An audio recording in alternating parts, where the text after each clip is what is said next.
So we should probably talk about what ransomware is. Yeah, so define what it is. Yeah. So the idea is you're a hacker, you find a way into a network. So I've made my way past your firewall, I'm now inside your network. I'm going to deploy some software. And what the software will do is encrypt all of your systems. I, the threat actor, will hold the encryption key. You, the victim, will have no way of decrypting the data, so you can't access your systems. I will then say, hi, I've ransomwared your entire system. You can give me a bunch of money, and I will unlock it. And I will give you advice on how to deal with the data security breach that you've got. Well, that's more of a scam, and I think they're more bold and direct these days. So what they're saying is, we have locked your system.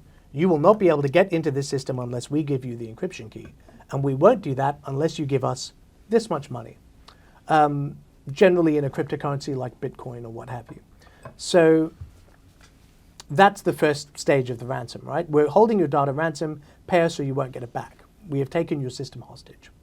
Now, you might choose to pay that, or you might choose to restore your system from a backup. If you have a backup, which many victims don't. But also, there's a second layer to the extortion, because they'll go, well, we've also stolen all your data. We haven't just locked your systems. Before we did that, we took all your data out and we have a copy of it now. So pay us or we're going to publish that online and it will be open season on you. Wasn't there a case recently where the victim said, go ahead, publish it? Yeah, and that is not uncommon, because if you have a good backup, you can just restore your systems from the backup and not worry about having to pay the ransom for your data, but you can't stop them from publishing the data. So you're a company, you say, all right, go ahead, publish my data. And we'll deal with the fallout. And we'll deal with the fallout. So for example, if you're somebody who deals with customers, all their data is out there. So as a company, surely that's bad, right? Well, yes, and for the customers, it's also bad because they're now at a heightened risk of identity theft. They're not just publishing this stuff on the open web, they're publishing it in dark web forums, which are frequented by criminals who will take that data and use it against your customers. That's what they're holding to ransom, the safety of your customers, not just the public exposure. The third level of the extortion is we're actually going to directly contact your customers and tell them that you don't care about their security because you won't pay this ransom, that you don't care about their safety, and that they should contact you and ask you why. So they're going to burn your customer base, your customer is going to be upset, and they're going to go to a competitor. And then the ransomware company then goes and attacks the competitor.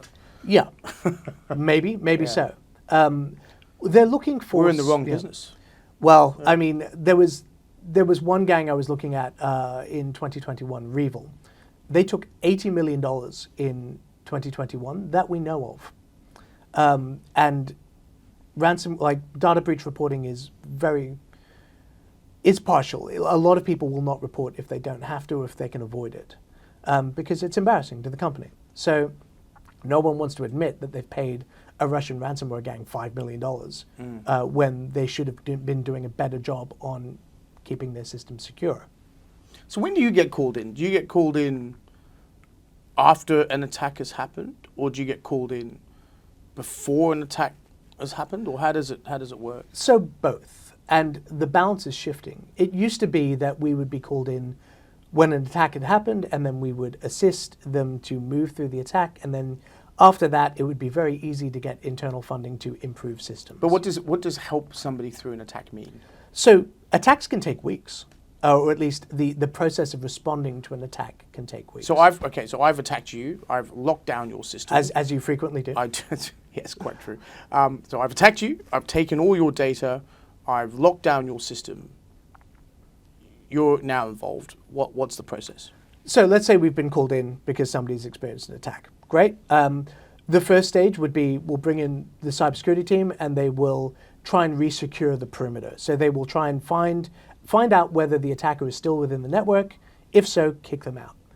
And then fix whatever vulnerability that allowed them to get in so they can't get back in. That way, at least we know that they're not watching everything that we do. Then we'll try and work out what was stolen. So how much data was exfiltrated, and we'll conduct a risk assessment around that data. And that can be quite difficult because if they've stolen many gigabytes or terabytes of data, there could be a huge amount of personal information in there, like hundreds of thousands of affected customers. And we need to know who those people are. We need to know how much data about each of them has been stolen so we can work out who is most at risk and what we can do to protect them.